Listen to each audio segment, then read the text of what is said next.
오늘은 특별하게 김종대 전 국회의원님, 국회 국방위원회에서 맹활약을 하시고 지금도 대한민국 호가 국방, 안보, 외교, 국가 전략에 이르기까지 올바른 방향으로 가야 된다. 일침을 가하는 정말 그 여론시장에 새로운 돌풍을 몰고 오는 이 시대의 창의적인 돈키호테 김종대 의원을 소개합니다. 인사 한번 하시죠. 안녕하십니까. 시국TV 애청자, 시청자 여러분. 인사드리게 됐습니다. 저도 구독하고 있고 정말 도움을 많이 받고 있습니다. 오늘 존경하는 김철우 박사님, 그 다음에 화면에는 안 나오시지만 사실상 방장이라고 하실 수 있는 우리 선암열 박사님, 평소에 제가 아주 존경하고 좋아하는 분들입니다.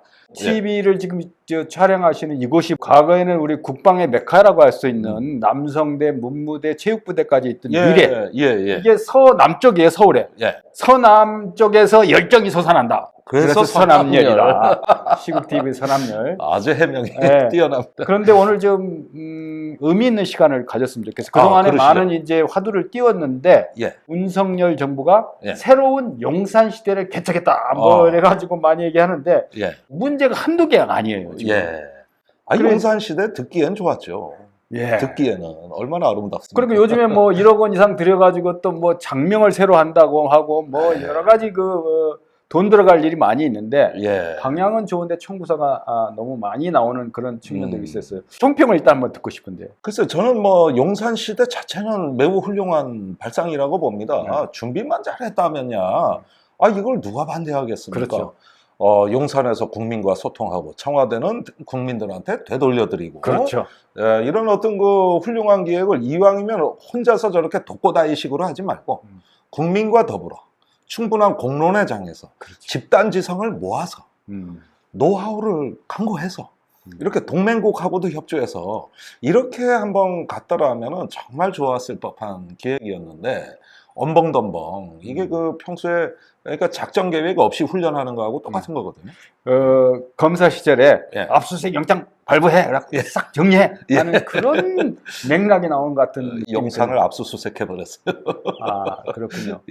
근데 지금 많은 국민들이 지금 의아하게 생각하는 게 용산 공원이 박물관부터 전쟁 기념관이 있는 사우스 포스트, 메인 포스트 전부가 우리 서울 시민과 대한민국 품으로 돌아오는 줄 알았는데 이게 지금 최근에 문제를 보니까 대통령 집무실과 담장을 같이 공유하는 새로운 3만여 병의 미국 잔류부대 기지가 나온다. 그렇습니다.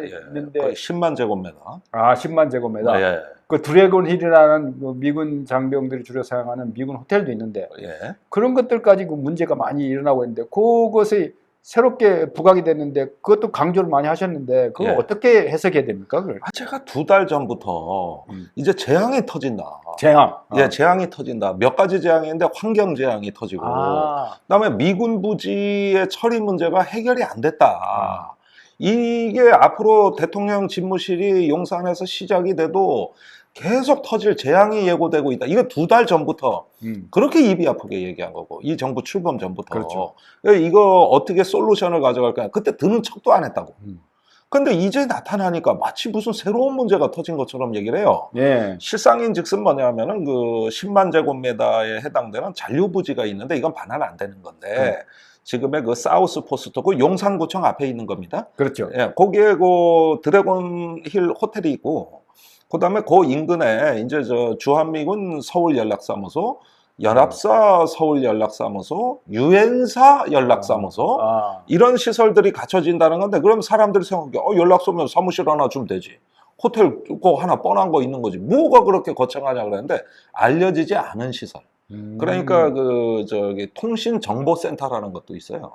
이런 거는 국회 자료에서도 안 나오는데 사실은 굉장히 중요한 미국의 이게 엡실론 체계입니다. 엡실론? 그러니까 전 세계 2억 회 통신을 감청한다고 하는 그게 신경망처럼 우리 국내에 뻗어 있는데 대체로 서해까지 가 있어요. 신경망, 미국의 엡실론 위성의 신호정보를 수집하는 기지가 이제 우리나라에 있고 그것이 케이블로 연결되는 데이터가 종합되는 그 센터가 여기 용산 지하에 있다고. 그 스노우덴이 그 폭로해가지고 메르켈 총리 그 통화 내용까지 감청에 대해서 상당히 미국이 곤혹스러워했던 그거 아닙니까? 그거? 그렇습니다. 이거는 미군도 몰라요. 왜냐하면 미국의 NSA 국가안보국 소관이에요. 안보국 NSA. 예, 그러니까 미군 소관이 아니고 국가안보국 석사 이상만 3,000명이 넘는다는. 그렇죠. 예, CIA 예산의 3배를 쓰는 미국에서 가장 거대한 그 안보기관이 그 NSA란 말이죠. 그렇죠.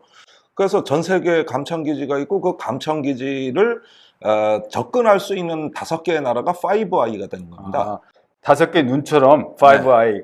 그런데 그 한국에도 그게 깔려 있는데 우리는 접근을 못하기 때문에 5I에 못 들어가는 거고, 이걸 우리한테는 오픈 안 하고 미군도 사실은 잘 모르는 것들, 이런 것들이 이제 지하에 있고, 그 다음에 잔류기지가 있고 이러기 때문에 지하는 건드리지 마라.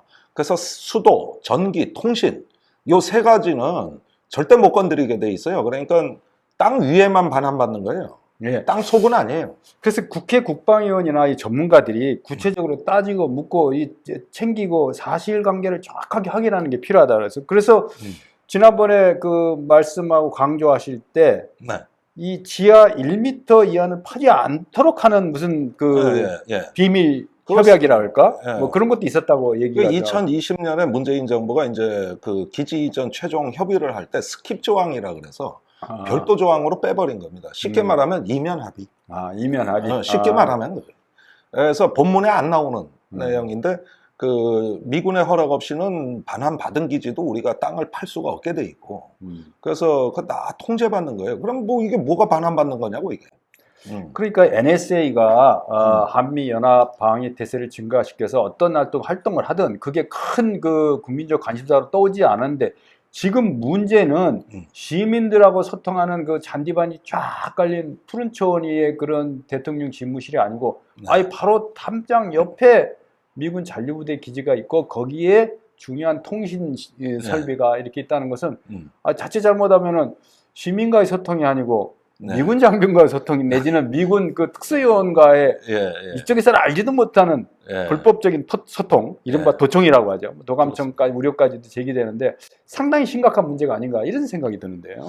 대통령실하고 담장 하나 사이에 두고 이런 특수시설과 연락사무소들이 다 있다고 그러면 여긴 치외법권 지역이에요. 대한민국 주권이 안 통하는 데입니다. 그게 대통령실하고 3만 평, 10만 제곱미터가 붙어 있다. 이거는 국격의 문제고 또 상당히 어떻게 보면 안보의 문제이기 때문에 방치할 수 없는, 또 인정할 수 없는 현실이거든요. 근데 이런 부분들이 대통령 집무실 이전 때 다 빠진 얘기예요. 와보니 그렇더라는 거예요. 이게 지금 재앙이 아니고 뭐냐는 거예요.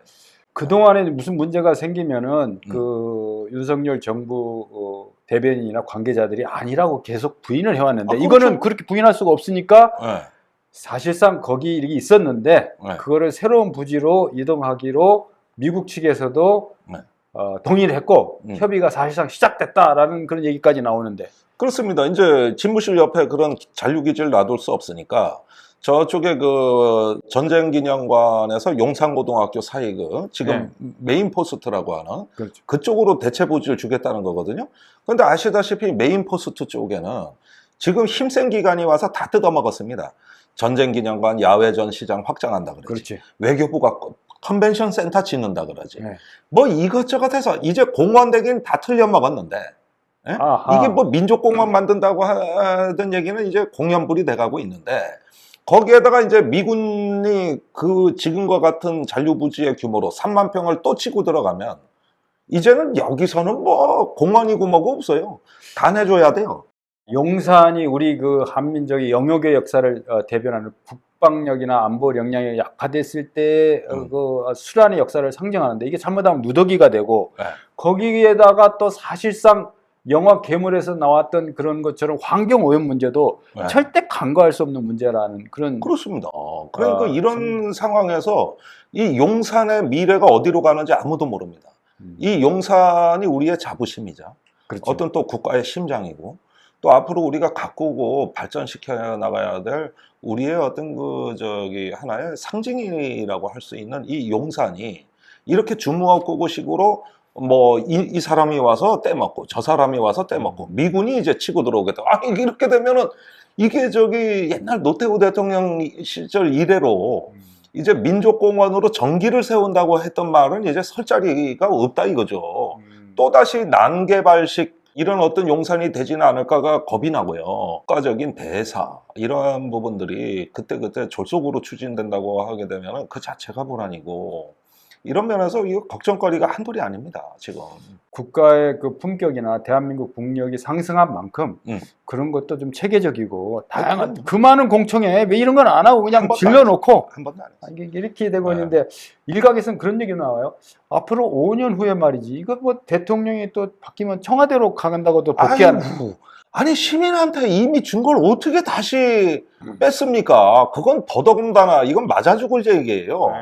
이미 시민들 관광 다 되고 오픈이 돼서 이제 북악산 뒤에까지 맘 놓고 닫고 등산 다니고 있는데, 아니 세상에 어떤 정부가 이미 시민한테 되돌려준 거를 다시 개원해라 그럽니까?